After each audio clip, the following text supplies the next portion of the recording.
महाराज जी, आपके चरणों में कोटि कोटि प्रणाम। महाराज जी, गुरु और इष्ट में दृढ़ आश्रय को पकड़ने के विषय में जो हृदय की बात कही वो अनिर्वचनीय है। एक सत्संग में आपने गुरुदेव, आपने परम पूज्य श्री भाई जी महाराज जी की वाणी का संदर्भ दिखाया। कोई समझे ना समझे, सबसे हमरी समझ भली, ठाकुर नंद किशोर हमारे, ठकुराइन विश्वभानु लली। ये वाक्य हृदय में स्थापित हो जाए। हमारी प्रिया जी, हमारी लाल जी, आपने कहा कि लाडली जी पर दृढ़ भरोसा कर लो और इससे पकड़ लो। गुरुदेव, श्री जी की कृपा और आपकी आज्ञा को गुरु आज्ञा मानते हुए मैंने आपकी इस बात को पकड़ लिया। आपने सत्संग में यह भी कहा कि भरोसा तो अपना होता है लेकिन संबंध गुरुदेव से मिलता है। इसी संदर्भ में आपने अपने जीवन की उस घटना का उल्लेख किया जब आपको श्री जी का वो आश्रय प्राप्त हुआ जो हृदय को पूर्ण विश्राम दे देता है। गुरुदेव, कृपया बताने की कृपा करें कि क्या मुझे भी वो संबंध प्राप्त हो सकता है जिससे पूर्ण विश्राम का अनुभव। इसमें तुम्हें खास बात बताते हैं, जब कहीं का नहीं रह जाता है तब एक रास्ता दिखाई देता है, हरिशरणम। जब तक कहीं का है तब तक वो रास्ता दिखाई नहीं देता। ध्यान रखना, वो बुद्धि से नहीं है, वो पढ़ने लिखने से नहीं है। जब हर तरह देखता है अंधेरा ही अंधेरा है, कोई मेरा नहीं, मेरे जीवन में कोई नहीं है। जो इस शरीर को साधना कहे तुम्हारा वो भी गया। जब हर रास्ते बंद हो गए तब एक रास्ता खुला दिखाई दिया, हरिशरणम। दौड़ लगा दी। वो रास्ता तब तक नहीं खुला था जब तक साधना कर रहे थे, सब वो दरवाजा बंद था। जब हार गया कि अब कहीं का नहीं रह गया तो दरवाजा खुला दिखाई दिया, ये रास्ता है हरिशरणम। कभी कभी जब भाव आता है तो वही बोलते हैं, तुम विश्वास कर लो, केवल प्रभु के आश्रित हो जाओ। आश्रय वाले को निश्चित भगवत प्राप्ति होती है, पर वो आश्रित हो तो कहां से हो? वो तो आश्रय देह का लिए हुए, इंद्रियों का लिए हुए, मन का लिए, धन का लिए, विद्या का लिए हुए, जन का लिए हुए। साधना तपस्या का आश्रय भी भगवत आश्रय में बाधा पहुंचा देता है। जब द्रौपदी जी को लगा कि अब कोई नहीं तब पुकारा, जब गजेंद्र जी को लगा अब कोई नहीं तब पुकारा, ऐसे जब प्रेमानंद को लगा अब कुछ नहीं, तुमसे भी साधना नहीं बन सकती, तो एक रास्ता मिला कि लाडली, बस वो आश्रय।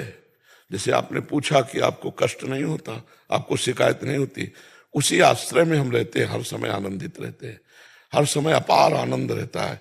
अब बोल रहे हैं तो आपको दिखाई दे रहा, नहीं बोल रहे हैं, एक अपार आनंद। ये इतनी कितनी, इनका कोई ध्यान नहीं रहता बच्चा। भगवदानंद जब, तो ये कोई कष्ट नहीं, एक अद्भुत आनंद, एक अद्भुत। वो खुद आप देख लो, बैठे हो, प्रश्न उत्तर क्या कोई दुखी पुरुष दे सकता है क्या? वो तो डिप्रेशन में जाएगा, वो प्रश्न उत्तर करेगा।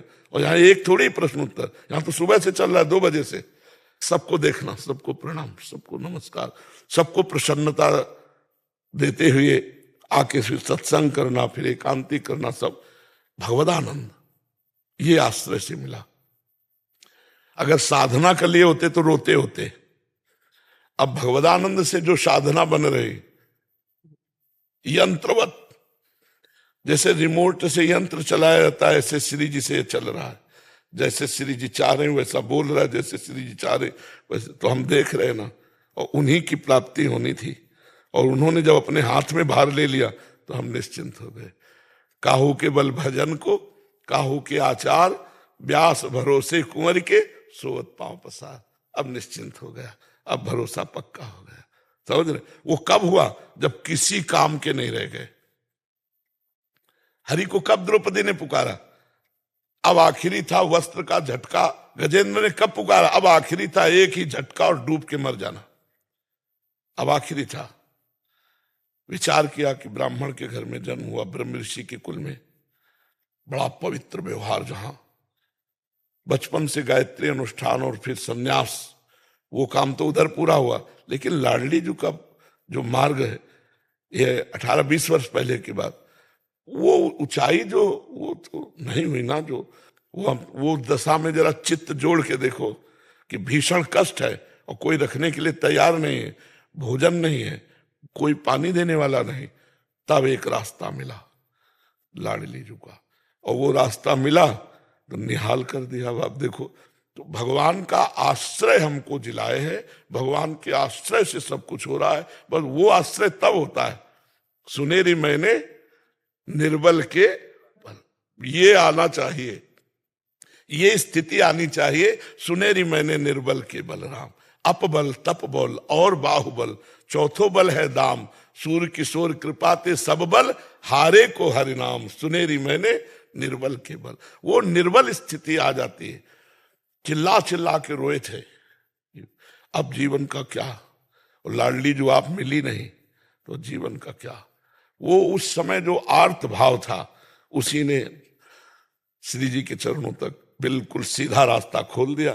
और वो खुलता ही तभी है जब कोई अन्य आश्रय न हो। अब वो कैसे, वो भगवान विधान बनाते हैं, वो भगवान बनाते हैं। गुरु जी जैसा हूँ आपकी शरण में हूँ प्रभु। हम सब बता रहे, डिब्बे में कोई ताकत नहीं होती, ताकत तो इंजन में होती, लेकिन इंजन से ज्यादा डिब्बा ढो के ले जाता है, नहीं ले जाता है।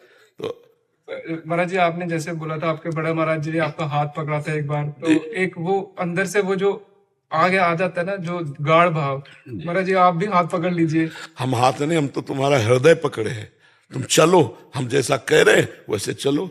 हाथ पकड़ना तो एक तो चलो कृपा ही है, हाथ पकड़ ले, लेकिन हम तो पूरा भार लिए बैठे हैं। आप चलो, आप आज्ञा के अनुसार चलो, आपको अनुभव होगा कि हम हर समय आपके साथ हैं। आज्ञा को उल्लंघन करोगे तो समझ में नहीं आएगा, आज्ञा का पालन करोगे तो हरि गुरु हर समय साथ रहते हैं, ये अनुभव होगा। और यही अनुभव होना, हाथ पकड़ना है, नहीं जी। महाराज जी जब आज्ञा का उल्लंघन होता है तो बड़ा दर्द होता है कि अपन ने गलत। हाँ बिल्कुल, तो यही सुधार कर देगा। वो जब इतना गलत हमें बुरा लगने लगेगा कि ऐसा लगेगा क्या करूं। जी महाराज जी।